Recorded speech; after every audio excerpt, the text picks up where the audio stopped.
Folks, welcome into a brand new episode, the inaugural episode of the 2021 fantasy season, Trainwreck Fantasy Football. We had a blast with you guys when we were doing the DFS in the playoffs last year, so we're super excited to finally dive into what we can be expecting in 2021. But first, as we see in the name of the show, this is Fantasy Football 101. It's going to be a very easy show here. We're just going to talk basic mistakes you don't want to make. I know Chris is working on an article about that, so you're going to want to look out for that on trainwrecksports.com. It's going to talk about different draft strategies. Going to talk about different fun league styles, fun rules you can make to make your league just even more engaging for yourself and everyone involved.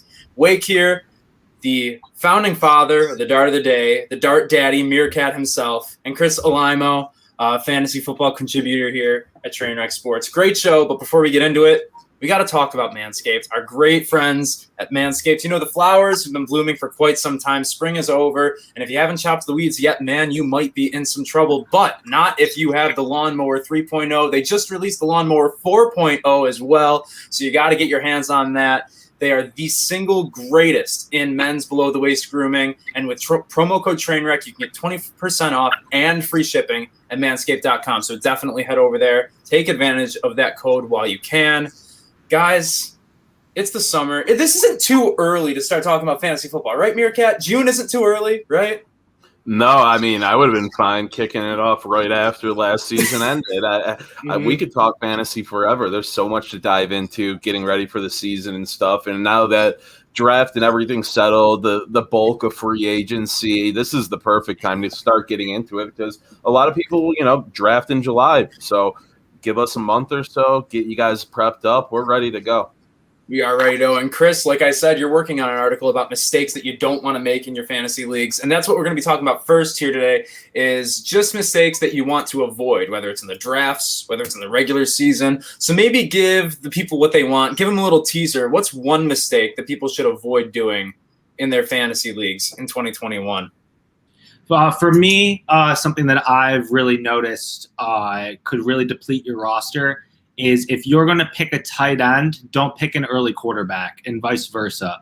Because those one position, low depth, positions, if you choose a quarterback in round 5 and, a George Kittle or a Travis Kelce, you're really leaving the rest of your team kind of bleeding. My suggestion is I would take an earlier round tight end and then take a quarterback later because you could always get your Herbert. Like last year, I'm saying I got Herbert late last year. I got Ryan Tannehill late last year. You don't have to waste a high-value draft pick on a quarterback if you're going to pick a tight end. But if you're going to leave the tight end position empty, it will. You can take your quarterback, your Lamar Jackson. But if you're picking both, just know you're going to be bleeding. Your reserves are definitely going to be bleeding. Yeah, I've always hated drafting quarterbacks high. And Chris, in the one league we're in together last year, I took Mahomes high. It ended up winning me the league. That was one of the picks that really won me that league. But, quarterbacks and tight ends, even just one of them, it's kind of tough to swallow that sometimes. So I think that's a really good call, making sure people don't do both. Meerkat, what's some mistakes that you think that people should be avoiding this year? Kind of like what Chris said, be careful in that area for sure.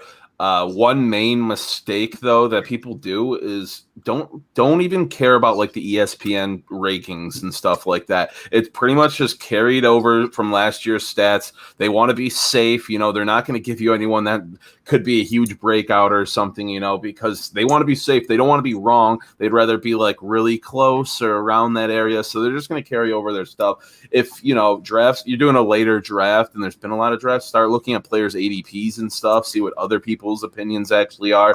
And don't be afraid to, take the guys with upside, the guys in a new system, coming from a backup role, getting more touches, but you're unsure how he's going to work in that role. Rookies, one of my favorite things to invest in a draft. Like just ignore those ESPN rankings. I mean, there's a lot of fantasy guys and stuff who have more detailed rankings and all of that, but think for yourself. Right. Mm-hmm. Yeah, I know, Chris, you loved rookies last year. Last year when you were putting out content for us, I know you wrote a lot about Cam Akers. So anything on rookies maybe you want to say, just, how to approach them for drafts. Is there, any methodology you have for them? Right. I'm just going to go off of what Meerkat said. Don't listen to the ESPN rankings because for example, they had Clyde Edwards-Helaire ranked above a Jonathan Taylor last year, and Jonathan Taylor ended up top 10, almost top 5 running back. So, the safe picks, quote unquote safe picks like Clyde, use your own gut. You know what I mean? I had the number 1 overall pick in a dynasty draft, and I ended up trading down to number 2, getting an extra 3rd round pick, and I got Jonathan Taylor and J.K. Dobbins for this year. Wow. So instead of Clyde Edwards-Helaire and whoever else, I don't think I had a 3rd round pick. Now I have, Jonathan Taylor and J.K. Dobbins. So just, like what Meerkat said, follow your gut. Don't listen to the rankings. Also look at the landing spot because, that Indianapolis offensive line was kind of a no-brainer. Just away. So just big risks often heed the biggest rewards. So that's pretty much what I would have to say. Yeah, and obviously there are a lot of young running backs going early in this draft. We have obviously Najee Harris is looking like he's a first-round fantasy talent this year. Travis Etienne maybe more in the 3rd to 4th round range, mainly because he's actually a wide receiver now, not a running back. LOL at Urban Meyer. So definitely with rookies, there's a lot more to consider. One thing that's kind of a mistake that I used to make a lot is kind of like like it was alluded to a little bit already. When you get into the later rounds of the draft in particular, you get to a point where it's a lot of really safe guys like Jamison Crowder's, like a lot of people who can consistently get you like 7 to 10 points every week, but too many of those guys aren't going to win you your league. And then there's going to be more guys who aren't like him, more maybe like a Darrell Henderson, where they're an injury away from being an RB2 and RB1. You have to understand the difference between the types of players outside of just what position they're filling on your roster, right? If you have too many Darrell Henderson types, your floor is going to be exponentially lower. Your ceiling could be higher because they have a high ceiling, but there's a lot that has to happen for them to reach that potential. Same thing if you have too many Jamison Crowders. If every wide receiver you have is safe 7 to 10 points every week, you're probably not going to win all year. But you'll probably be the most consistent team in the league. You don't want consistency. You want firepower. You want fireworks. You want flash. You want a healthy mix of those guys. So like last year, if you drafted like a later round running back in Cam Akers, who by all accounts had a longer shot to make it, and also someone who was thought to be pretty consistent, like a Cole Beasley, those are 2 of the biggest steals in the draft. So balancing those, I think, is extremely, extremely important. Robbie is asking when fantasy football leagues start. They start whenever you fucking want them to, Robbie. That's the beauty of it. I know guys who have been drafting now. I know people. All of my leagues, we don't even have the draft order set yet. It's all about the pace and what you guys do. If it's a really intense league, obviously you're going to be more at it right now. I sent out a group text just because I know I want to do an in-person draft for one of my leagues this year. But that's the furthest I've gotten. So go at your own pace. That's all I can say for that. Chris, maybe add one more mistake that you want to avoid in drafts or in your leagues in general this year. Right. So I would have to say be patient. Just back on Cam Akers, J.K. Dobbins, people, players like that. They didn't really explode into the second half of the season, but that's the time you really need these guys, right? And on top of that, I just want to throw this in. Longer season this year, right? Yes. Players will have buys during the playoffs, right? Jonathan Taylor has a bye the first round of this year's playoffs. So keep an eye on that. The buys are going to be all messed up now that there's a longer season. Just keep it in mind. Don't go into the draft prepared and knowing these things. So, yeah. In kind of, maybe in opposition to that, I've almost never paid attention to bye weeks. Now that they will go into the playoffs, I absolutely will because that's when they really matter. But like, let's say maybe just a follow-up question to that. You're going through the draft and you have 2 dynamite wide receivers. Both have week 6 buys. Then you're filling out your lineup, and then you see that you have another wide receiver, insane value in like the 7th round, same bye week as those guys. Does that scare you off? You need a trade. you take the value. You take the value no matter what. You figure it out along the way. Whether you're ditching, your depth defense or tight end or something, and just streaming somebody from free agency for that week, praying you can get what you drop back. But I think when you have a chance to take a big value in a draft just because of a bye week, or you might already have 3 or 4 receivers, you don't want a 5th. You still got to do it because, a lot of trades happen early in fantasy football. A lot of players go down with injuries early in the season, and the value sometimes just, if you can pounce on it, it's very worth it in fantasy football. Yeah. Chris? That's a good point. So you just don't want to not take a good player just because of some odd, some like a bye week or something. Good players are good players. Also depends on how the roster is constructed, like 3 wide receivers and a flex. If that's the case, building a little bit of depth wouldn't hurt you. If you have to throw away 1 week to have a stacked roster the rest of the season, that's fine with me. I guess that would be a unpopular opinion amongst most fantasy players, but pick the best player on the board. Don't try to get cheeky or anything. Just pick the best players. Yeah, no, I'm not scared of bye weeks. If I'm going to lose 1 week because all my best players are on the same bye week, then hopefully I'll just go 13-1, and I'll call it a dub there and get into the playoffs. Now it's out of the and then exactly, then it's out of the way, and you have the rest of the season to look forward to. Meerkat, you and I will each give one more mistake that people should avoid, and then we'll move into talking a little bit about draft strategy. You're muted, buddy.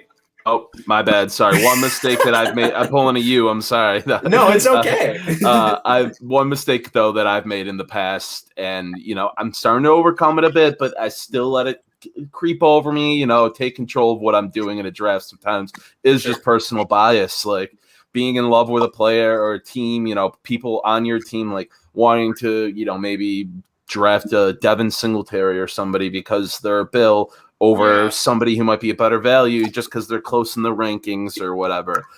You'll take those guys, you'll reach sometimes. Like I guarantee my draft, my friends this year, like Josh Allen's probably gonna go first overall. If I don't have the pick just because of bias and stuff. Like, there'll be 6 Bills taken in the first round, stuff like that. Like people just take bias into account a lot of the times. And sure, it works out. Like, it's helped me with Josh Allen last year in some of my more serious leagues, like taking him, kind of mid rounds instead of later where he was going, and it paid off. But you just got to be careful with that. Yeah, no, play your home, like even in like fantasy baseball leagues and like obviously this football, but my brother is a giant Pirates fan. He is, and I cannot tell you why, because they suck now. They're embarrassing. I was raised in a Pittsburgh family, and I still can't get behind the Pirates. But he would always take the former Pirates, the current Pirates, and so if you were ever like picking behind him, you'd be like, oh, he's definitely going to take a Pirate here, or he's definitely going to take Garrett Cole here, the former Pirate.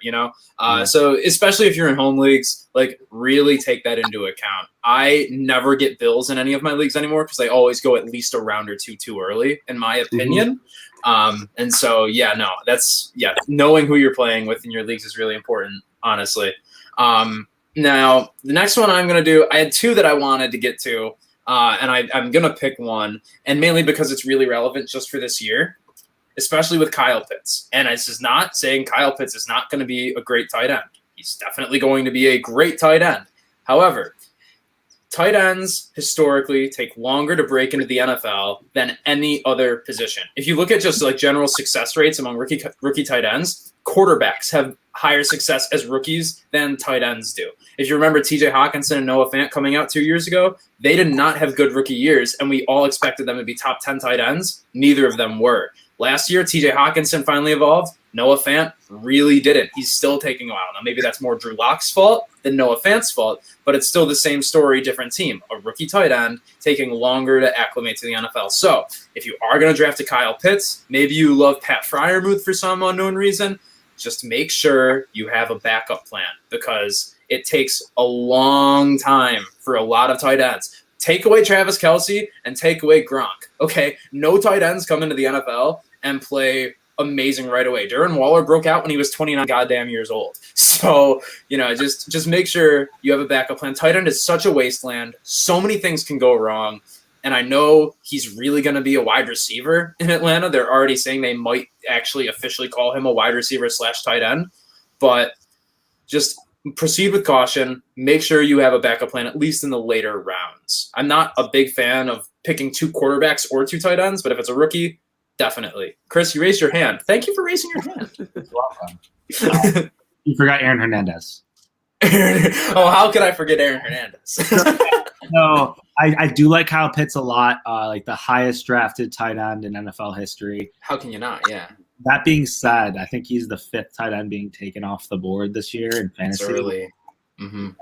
Am I going to spend a 5th or 4th round pick on Kyle Pitts? No. So that's where I stand. Yeah. No, I'm with you. Meerkat, closing thoughts on Kyle Pitts? I mean, Matt Ryan likes his tight ends. Kyle Pitts has the talent there. I'm not going to reach on him, but do I hate him being in that 5 to 9 tight end range in fantasy this year? Not at all. I mean, hopefully Lee Smith's not stealing too many touchdowns from him. But in seriousness, you gotta remember, Hayden Hurst, Matt Ryan and him have a good relationship after last year and stuff. He's solid. I don't know about Pitts. It's someone I'm gonna want to take if he's on the board in the 5th or the 6th round as my first big upside rookie guy, but I'm not sure. He's closer in size to a prototypical wide receiver 2 than Russell Gage is. So he does have that going for him, but he's gonna get so many targets. He's gonna be a top 5 tight end in targets if he produces at the NFL level with those. Then hell yeah, take him early. But that's the question. Rookie tight ends translating historically need a year or 2 to really get going in the league. You saw with TJ Hawkinson, some guys like that.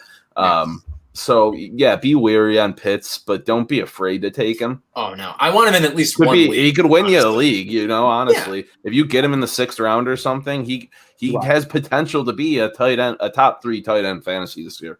I pulled the trigger in the 6th round. 6th round? Yeah, that sounds right. Yeah. I'm now that I'm thinking about it a bit, okay, so 4th round, would you rather have Pitts or Tyler Lockett? You know what I mean? I would probably rather have Pitts, to be completely honest. It depends on how your roster's constructed. I usually go 2 picks, so it might be a little bleeding, but yeah, 5th, 6th round, okay, so we talk about, the tight ends taking a little bit to break out. So do you expect TJ Hawkinson to have a better year than Kyle Pitts this year? Probably. Well, no, actually, definitely not, because Jared Goff and Matt Stafford just switched teams. So honestly, too. So he's the only big target on that team. Yeah, I feel like it could be closer than people might expect. Yeah, I think so too. Yeah, and you started talking about how you usually don't go. You usually try to get 2 running backs early. Great segue into different draft strategies. So do you have? It sounds like you are in favor of going all running back in the first 2, or at least 2 running backs in the first 3 rounds. If I have a top 6 pick, yes. And I'm happy you say that, because it does matter where you pick in the draft order. Yeah. You want Gibson and Miles. I don't know. Or would you know what I mean? So if Diggs is on the board, it's between Diggs and Gibson. I'm probably gonna pick Diggs. Even though Gibson's a great running back, but if I have the opportunity to get 2 stud running backs in the first 2 rounds, I'm taking it every single time. I'm not a fan of taking Kelsey in the 1st round, really, just because the one position, it's just a premium position. You're saying? Sorry. No, it's just I always forget that Travis Kelce's going in the 1st round this year now, which is it makes sense for how much he produces, but also it just doesn't really make a lot of sense whatsoever because he's a tight end. So it is kind of dumbfounding, to be honest. Right. I mean, you win the matchup every single week. I get it, but at the same time, now you're whole rest of the roster, you're playing catch up the rest of the draft. So. Not a big fan. I mean, if you're on the board at 9 and all the good running backs are gone and Devontae Adams, Tyreek Hill's gone, I'd still probably pick Diggs. But if Kelsey, I wouldn't blame you for picking Kelsey. Meerkat, when it comes to specific draft strategies, is there anything you like to subscribe to more than another one, or how do you approach it?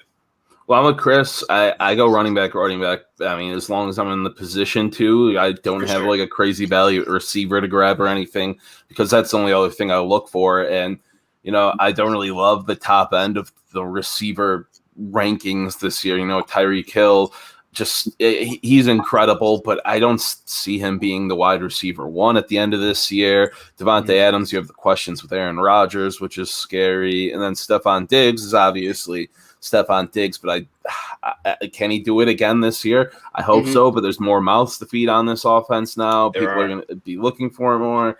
It's a tough go. So I'm going to keep to my running back strategy. Going to go RB probably this season.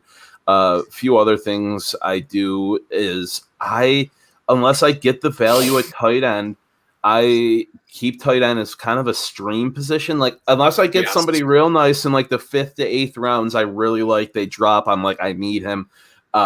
I'll take like a lower upside guy, like a Dawson Knox or something like that. And then stream, which is the same thing with defense and kicker.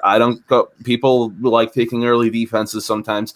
I'm a straight streamer with both of them. Take them your final 2 rounds. I could have put this in mistakes with people. Same. That's the other mistake I said I almost wanted to say. Yeah, I could have, taken, and you can just stream defenses every week. It's what I've been doing the past few years. It works great. Same thing with kickers. Just 2 positions that aren't at a premium at all, and people will draft them at a premium at times, especially defense very early, which I understand their logic behind it, and some leagues are different with their scoring, but those are things I'll stream.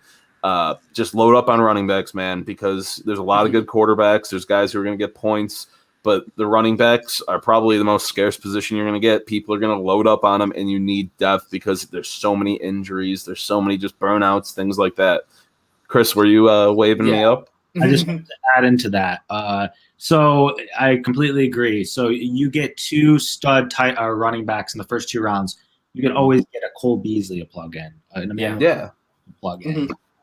So you'll be hard-pressed to find a great running back to plug into your running back spot and feel comfortable with it every single week later rounds. But to get a PPR monster like Cole Beasley or a guy who's great at route running, separating with Josh Allen's monster arm, to get 10 points out of your wide receiver 3 is fine, especially great running backs. And I just wanted to give a little sneak peek of who I'm looking at in the later rounds as tight end wise. I've done a few mock drafts, and I do see one name that's at the end of the draft that I usually plug into my tight end spot, and that's Eric Ebron. There now, maybe he can be a little Zach Ertz-esque. Who knows? Carson Wentz loves targeting the tight end. So Ebron is a streamer / late round guy that I'm looking at just to fill in that hole. Stack up on other positions. Yeah, I love that. Oh, me too. Yeah, there's so many like tight ends who are like good enough to get by every single week. And you're talking about you can't do the same thing with running backs. You can kind of do the same thing with wide receivers. It's actually really easy to play the wide receiver against cornerback matchup and find the different types of players that you can throw into your flex, throw into your wide receiver spot. The league I won last year, I'll be honest, if I hit on my first 6 picks of the draft, like really, really good. And I got lucky because only one of them was a running back. I started with Dalvin Cook, and then rounds 2 through 6 were Pat Mahomes and 4 wide receivers. I got Devontae Adams, I got Calvin Ridley, I got DK Metcalf, and I got Devontae Parker. I managed to hit on all those. If I didn't hit on every single wide receiver, though, I could have gone from first place in the league, and I almost went undefeated. And I'm pretty sure it was Chris who beat me by less than 3 points to make me not go undefeated. I'm still a little bitter about, but that's okay. I honestly had no business because the one week that I still won, I had LaMichael Pirine and Chase Edmonds in my starting running back slots. Those weren't my flexes. And it was LaMichael Pirine had a good game against the Patriots, and I was playing against the Patriots fan in our league, and god damn it, that felt good. But man, it shouldn't have felt good. I didn't deserve to win that, especially with how injury-prone Dalvin Cook is. So if you really think that you're hitting on all your picks, I saw Calvin Ridley fall to me in the 4th round, and I'm like, man, he could be he's the number 1 target in Atlanta with a terrible defense. That's great. DK Metcalf falls to me in the 5th. Holy shit, is this really happening to me right now? it works if the value falls to you, but I got lucky that the value fell to me. So if you are going to go one running back early, and maybe you don't intend on it, let me preface it again. I didn't intend on going one running back and then no other running backs until round 7. Not in the plans whatsoever. I just kind of thought that I found the value. I actually did, which is really new for me. So that's one point too with like the running back strategy. The first 2 running backs, don't take risks. Take the workhorses. Like take those guys who get at least 60 to 75% of the action on offense for their teams that are proven. I'm a big risk taker, big young guy, but get those legitimate workhorses with the first 2. Then you can have some fun with it. You know, you can get guys like J.D. McKissick, where if you're in a PPR league, he might get 12 catches. He had 14 targets in one game last year. Yeah, like you get those running backs who are mainly just pass catchers out of the backfield, and some teams abuse that, and it pays off for you in fantasy because you can get them late. As long as you're in a PPR or half PPR, they might get 0 rushes in a game, but pay out basically as a receiver, and you can get value on guys like those late. And same thing with guys who are younger in a weird situation. Like one guy we'll get into when we go later into shows will be Zach Moss, who I'm still a believer in, or guys like that, and then rookies. So you get those workhorses right away, though, because there's so much flux at running back, and then you can have fun with it throughout the draft with all those type of things. You can find value anywhere, even in the final round, but you're not going to be taking running back in the final round. You're going to be taking a kicker or defense, or you're crazy. So would Najee Harris as a running back 2 be risky? As a running back 2, absolutely not. As a running back 2, no. As a running back 1, yeah, because that's where he's going. Their offensive line is so bad, though. I'm sure we'll talk about it later with Najee. I won't get into it now, but I think he's being overhyped this year for fantasy. Not that I don't like him as a prospect. Not that I don't think he's going to be the lead back in Pittsburgh. But I just want to see I don't know. He's just a guy that I think is going to be overdrafted this year. Not that he's going to be a bust. I just think he's going to be overdrafted. And that's one thing we're going to talk about a lot, I'm sure, is like how you talk about opportunity, touches, snap counts. Like one thing that I'm looking for, and I'm going to be doing an article, not this week, but next week, about, where the most vacated snaps and touches are. Those are the guys in the offenses you want to target. I'm like, where Detroit just lost Kenny Golladay. That's 120 some odd targets that are gone now. Where are they going to go? That's an offense you want to invest in. What was that? Hawkinson. Oh, yeah, probably Hawkinson, but don't spoil my article. So we got one more thing to touch on for Fantasy Football 101, and we will get out of here. And this is just a fun take on it, fun rules, fun leagues that you can get a part of. Just good ways to shake up the fantasy football season. And so, Meerkat, start with you this time. You've been going second, so we'll shake it up a little bit. What's one way that you like to shake up your leagues? Well, I won't go into guillotines because I know you want to touch on them. I'll just bounce off what you say. But, I'm in a couple dynasties. Dynasties are cool with, depending how many players you're allowed to keep at the end of the year, rookie type stuff. There's a lot of things that can go into it. But, being able to roll over a season and keep a player or two from your team and give up the associated pick most of the time, like a Josh Allen, somebody I took in the 7th round in my one dynasty last year. I'm throwing the keeper right on him because he's, going to be a guy drafted in the first 3 rounds in most drafts. Yeah. And that makes it worth it. It's fun. And then leagues like that usually do a separate rookie draft every year too because of everything. And just drafting rookies is kind of cool because, the board is completely different. There's only a few surefire guys who aren't even surefire. And it's a lot of just taking upside, a lot of risks there. So it's cool how those play out, things like that. Other than that, I haven't done anything too crazy. I like the guillotines. Dynasties are fun, but I don't, I'm still in a ESPN standard league, not even a PPR with a few old friends and stuff. And that's even enjoyable, just kicking it back to the roots. But one thing, I've been in a league once where I wish I knew more leagues like it.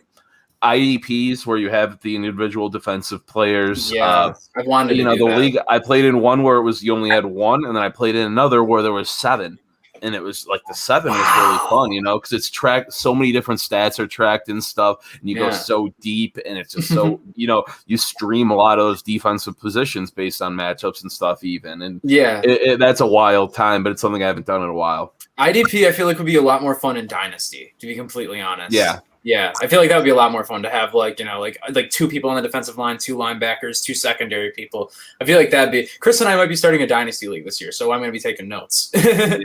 But you did touch on Guillotine, so I'll get into that. And my only gripe with Guillotine leagues is that there's no free website, to my knowledge, that lets you host it. Nope. If I'm right, if I'm wrong, and someone in the comments let me know. But, I know RT Sports you have to pay for. NFFC you have to pay for. They're always so complicated too. And terrible interfaces. Exactly, yeah. And so you can do it on ESPN. It makes a little more work for the commissioner, and that was me last year. So I'm actually the perfect person to tell you about this, and I'm never the perfect person for anything. So this is huge for me. But it's an absolute blast. If you don't know how Guillotine League works, maybe we've baited the hook without letting the fish know what's on the hook. Is that you have 17, 18, maybe even 19 people this year with the extended season, and they all draft before the league starts, and it's no head-to-head matchups. Whoever is the lowest scoring team every single week, that's the team that gets eliminated. What, Chris? That's cool. I don't know. I didn't know what it was. Oh, really? Oh, shit. Oh, right. You weren't in my – oh, yeah, Ryan was in my Guillotine League last year, right. Well, we have an open spot now, so you're in. But yeah, so then every single week when your team is eliminated, everybody gets dropped to waivers. Then everybody who's left has a FAB budget, which is free agent budget, and a bid on everybody that dropped to waivers. At the end of the season, I was in the final three teams, and the final three teams were in the last week. So first, second, and third, the money spots all got determined in the last week of the season. Mm-hmm. I had Josh Allen and Pat Mahomes as my quarterback. If I played Allen instead of Mahomes, I would have gone from third to first. It was the New England week. Mm-hmm. It was the bad New England game. And so it's just a ton of fun. The best team can lose any given week. If you are within 5 points of being eliminated, you are sweating it out. It is hands down the most fun league you can be a part of. However, if you do lose week 1, you basically paid $50 for a mock draft. And that is the funniest joke that that's the funniest rip you can ever have on someone for fantasy. So yeah, Guillotine leagues are super fun. Maybe we'll start one up with the Trainwreck people and some listeners. That might be a fun thing to do. So that would actually be a really fun thing to do. So one thing I really like about the Guillotines personally, because last year was my first year doing it, I finished second, which I was like, oh wow, okay, but mistake I made. But it's cool how when a player loses, their whole team is put into free agency, but those players you have to bid on. Mm-hmm. And so, people were like in our group chat, people were like hoping like we would look at the standings. There'd be like Monday Night Football left, and we'd be praying the one guy's team would just have an off night because he'd have like Tyreek Hill and Devontae Adams somehow on his team, and then everybody would have at it with bidding. But the one thing I did was I spent all my money in like week 3, and it really, really left me handicapped, coming championship week and stuff for some things. But it's a really fun league. So it doesn't rush. You get the same amount of FAB over the whole season. Yeah, like mine, you started with $100, and I spent it all in week 3, and I was out for the year. Mm-hmm. Yeah, Chris, over to you. Fun league ideas, fun rules, ways to shake up your fantasy leagues. Yeah, I'm in a dynasty league. It's I'll just get into the specifics of it. So you keep 4 players. Mm-hmm. 4 players, and you can keep 1 rookie, and then you lose the round you drafted the rookie in the next draft. Of course, yeah. So that's where it came in, where I had the first overall pick, and I didn't want Clyde Edwards-Helaire, so I traded down to 2, replenished my 3rd round pick that I lost the year before, and then drafted J.K. Dobbins. So those Dobbins in the 3rd, that's unbelievable. Yeah, I mean, because he was behind Ingram. There was Gus Edwards. There was, who did they draft the year before? Hill, whatever his name, Justice Hill. Oh, Justice Hill. I was a big Justice Hill guy. God damn. I was a big Gus Edwards guy. And then it resets every 4 years. So on the 4th year, you redraft, and the whole starts over again. So I like it because it's enough dynasty where if you have an off draft night, you're not effed for the next 10 years. You get a reset in 4 years. And in those type of things, you can trade future picks. It's a lot more strategy. So I love those. I love that league. It's one of my favorite ones. I won it last year. Worst to first. You know, if I won the league, it would be my favorite too. I'm not gonna lie.